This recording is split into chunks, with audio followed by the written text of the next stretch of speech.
Okay, we're gonna demonstrate some cooperative toy play tonight. So, Cooper loves tugging, which is a great game for puppies, but it just needs to have rules. So I'm gonna demonstrate that in this video. So, as you can see, Cooper is really excitable when he's chasing the tug toy. I've got a couple different toys here, right? So first I'm gonna start by just trying to get him jazzed up for the tug.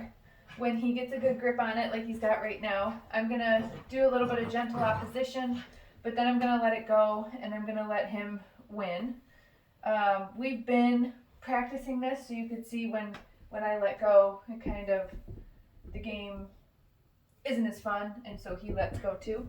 But he likes to chase it along the ground, so I kind of like to make the tug do these kinds of moves. Whoops. Kind of flirt with him like that with the toy. And then if he gets a good grip in a good spot, so this one was in the middle or towards the other end of the toy, then we can play a little bit of that tug. So I'm holding the tug at one end, and I'm only going to tug away from, apply that gentle opposition. If Cooper bites, leave it. If he bites in the middle or anywhere here down towards the end. If he gets anywhere up here, if he bites anywhere up here, I'm just going to let go, because then you run the risk of the puppy trying to grab your hand on accident. So we can get him jazzed up again. Good boy, very good boy. And then, see, that one was a little too close that I liked for my hand. This one's a little bit better.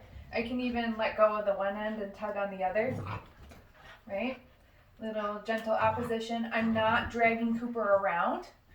I'm only applying as much opposite force as he's pulling away from me. Good boy, get your toy. Get your toy. Good boy. You can also offer the toy to the dog. I like to do this, hold the tug at either end, and then present the toy to him so that he bites in the middle. Sit. Good boy. There we go. And then once he's got a good grip on it, okay, now we can, like I said before, just apply that gentle opposition. Oh, you're a tough guy. You're a tough guy. So you'll notice that so far in playing, I'm mostly letting him win, which is how it should be for little puppies, because if you're the one who's winning constantly, then they're not going to want to play anymore, because then that's no fun if only one person is winning and it's not you. So that's why I have two here, so that way if he gets one, and let's say he did, win, and he took it and he went over to the other side of the room and took it over there and started playing with it, I could just take the other tug toy and start, flirting with that one again. Good boy. Very good boy. Now, when you do want to work on asking the dog to drop the tug, so I would work first on your technique of getting the dog, excited for the game, but teaching him where he's supposed to bite the tug, which is in the middle or below, not close to your hand. And then just working on that technique of just some gentle opposition for, a few seconds, and then letting the puppy win. After you've done that for a little while, then we can start to practice, teaching the dog to drop the toy. Oh, you found a little ball over there. Good boy. Cooper. So I'm going to demonstrate a lured drop first. And so what I mean by lured, I'm going to lure the behavior with food, just like we've practiced other things. Cooper. Good boy. Look what I got. Look what I got. Look what I got. Yeah, look what I got. You'll also notice too that at no time am I letting Cooper climb into my lap, and I'm not inviting him into my lap while we're playing. So he's got a nice grip on this tug. I'm just going to reach into my pocket here and pull out a little piece of kibble that I've got, right? Cooper, drop it. I'm going to show him the kibble. I'm going to put it right in front of his nose, and I'm pairing it with that verbal cue, drop it. He spits out the tug toy because he wants the food reward. So as soon as I'm in possession of the tug toy again, that's when I feed him. Okay? Get it! Get it! And then immediately we can start playing again. Now Cooper, oh, there he goes. He's back on the toy. He's extremely food motivated. So sometimes, as soon as he realizes that there's food in the equation whatsoever, maybe he'll stop playing with the toys because he just wants to try to earn the kibble. But he's in a pretty playful mood right now. Right, good boy. Very nice. Right, so I'm going to let him win. And at this point now for Cooper, it's boring when I let go because he really just wants to tug back. So I'm going to demonstrate that lured drop one more time, meaning having the food in my hand. So I'm going to get him on the tug toy. Get it. Yes, good boy. Very good boy. And he's got a nice grip on it, right? And I'm going to reach into my pocket and grab one piece of food. Drop it. Yes, good boy. So I'm not feeding him that food until he's let go of the toy. Sit. Yes, good boy. Very good boy. And you can see he's looking for more food now. There he goes. He's back on the toy. Good job, buddy. Good boy. So this is why, like, for a dog like Cooper, you know, I'm only going to ask him for maybe 1 or 2 lured drops in a toy play session, because as soon as he realizes that there's food involved, he might stop getting so motivated about the toys, because he definitely is. Oh, see how he grabbed close to my hand there? Then I just dropped the tug, right? So I want him to learn that if you bite close to my hand or accidentally bite my hand during play, the play's going to stop. And then he will stop doing that because he obviously wants to keep playing, right? Get it, good boy. There we go, that's better. That's much better. So you should be doing those lured drops with your puppy whenever they get a hold of something that they're not supposed to have. So if they get a hold of one of your socks or your shoe, or you drop something on the ground and they grab that, anything that's not an immediate risk or danger to your puppy, I would highly encourage you to, you know, go into the kitchen, grab one of your dog's snacks, and ask them to drop it by making a trade with that food reward. That is such a huge preventative measure to prevent behavior like resource guarding.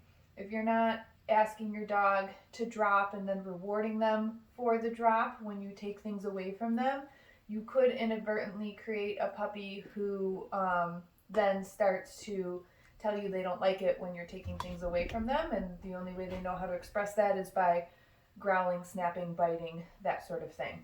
So it is imperative that you practice, you know, making trades and teaching your dog the drop it cue with food, especially when they quote unquote steal items that they're not supposed to have, which isn't really stealing, right? You know, dogs don't know what it means to steal. They're just opportunists. They see that there's something on the floor, they think it's fair game. So it's our job as the humans, come here, Cooper, to teach them, oh, that's not for you, and I'm gonna, you know, make you a trade for that item, and then I'm gonna put that item somewhere where you can't reach it because it's not for you. If you leave that item out again, like if your puppy gets a shoe, and then you put the shoe right back where the dog got it, now it's on you. Come here, puppy. Come here, Cooper. Good boy. Okay, so now we're going to practice an offered drop. So lured means that there's food in my hand and I'm luring the behavior.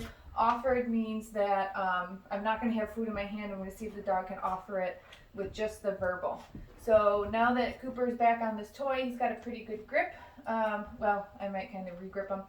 I'm going to, when I ask him to drop, I'm going to gather the toy up into my hand so that I have most of it, and I'm going to stop playing. So you're going to see what I do with my body language to cue the dog that we're not tugging anymore, okay? Drop. Cooper's actually been doing really good with this because we've been practicing. Good boy, get it. But I'll see if I can get another one from him. My cat is in here too, so he wants to wrestle the cat. Okay, great job, Cooper. We are not wrestling the cat, we're wrestling the toys. Let the cat out. Go on. So do note that whenever you're playing with your puppy, during toy play, it's a very arousing event. So Cooper was kind of redirecting some of his arousal onto my cat. So I just let the cat escape from the room. Okay, so watch this again. Drop.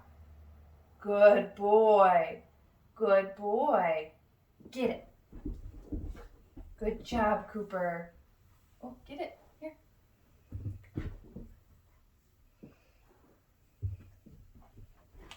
go. He's got a good grip. Got a good grip. Cooper, drop.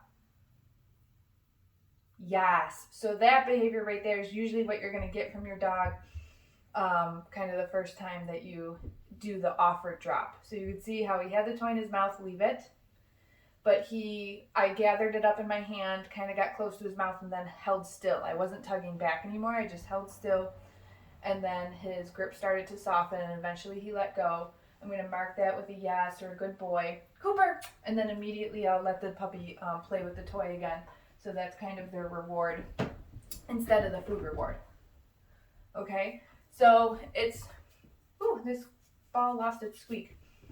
Same concept with like a ball. Can you get it? And normally I would do 2 of the same balls, but I don't have 2 of the same balls right now. What is this, Cooper? Get that little ball. No, you're not interested in those?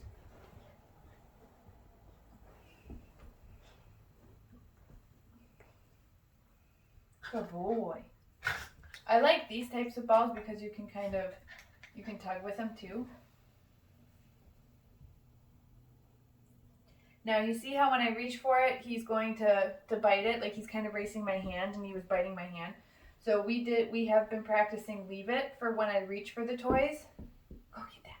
Go get it. Get it. You want this one? Get it.